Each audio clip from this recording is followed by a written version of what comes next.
बोली नर्मदा मैया की जय हो। हर गहरी नर्मदान गहरो पाणी देखी न जीव घबराय हो। नर्मदे हर चितळे माई द्या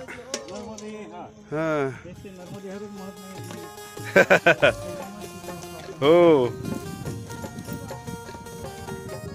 काय नाही पडणार नाही। चला ते वरती गवताला पकडा। नर्मदे हा तुम्ही इकडने कसं काय आला मग आता?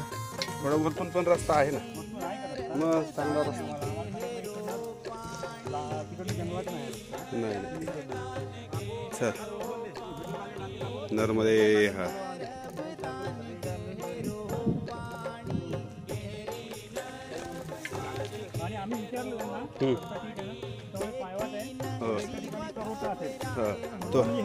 हो हो हो चला होय ना। इकडे यायला पाहतो तुम्ही नर्मदे हा। आलो आलो आलो थांबा आलो परत। त्यांना चालता येत नाही ती नर्मदा मैयाच्या किनारे डोंबिवलीचं आहे ते।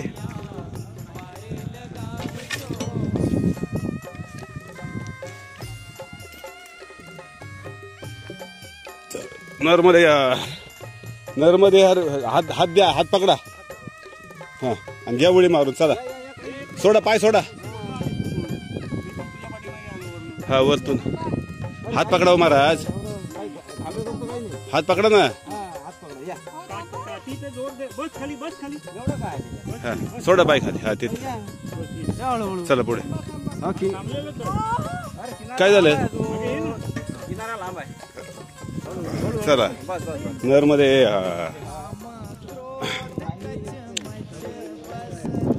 त्या पुण्याच्या चितळे मैया तुमच्यापेक्षा नाजूक आहेत, पण त्यांनी परिक्रमा केली बिना चप्पलची आणि आश्रम काढलाय पुढे समोर केलकाचला। नर्मदे हर हा अनगोरा अनगोरा नर्मदे हा चला। ते डोंबिवलीचे त्यांच्याकडे वजन भरपूर आहे आणि हा नर्मदे हर ते डोंबिवलीचे येते त्यांचं सगळं 4 बॅगा घेऊन इकडे आणून ठेवल्या, परत त्यांना उचलून इकडे वर ठेवलं त्या मातारामला। अंगात नाही जीव अजिबात। आणि नर्मदे हा 1.5 महिना झाला आणि चाललोय किनाऱ्याने मस्तपैकी नर्मदे हा। परिक्रमेत मात्र लोकांनी विचारपूर्वक यायला पाहिजे असं माझं प्रामाणिक मत आहे। म्हणजे असं काही नाहीये की लोक ह्याचं त्याचं ऐकून येतात एक चमत्कार म्हणा किंवा काहीतरी असं काही नाहीये। पण इकडं 25-30 किलोमीटर रोजचं चालावं लागतं हे ध्यान ठेवायला पाहिजे। आणि आता MP लोक सुद्धा आश्रमाला थोडे कंटाळलेत, म्हणजे एवढं काय अवघड नाही कारण पब्लिक काही इतकं झालेलं आहे जास्त।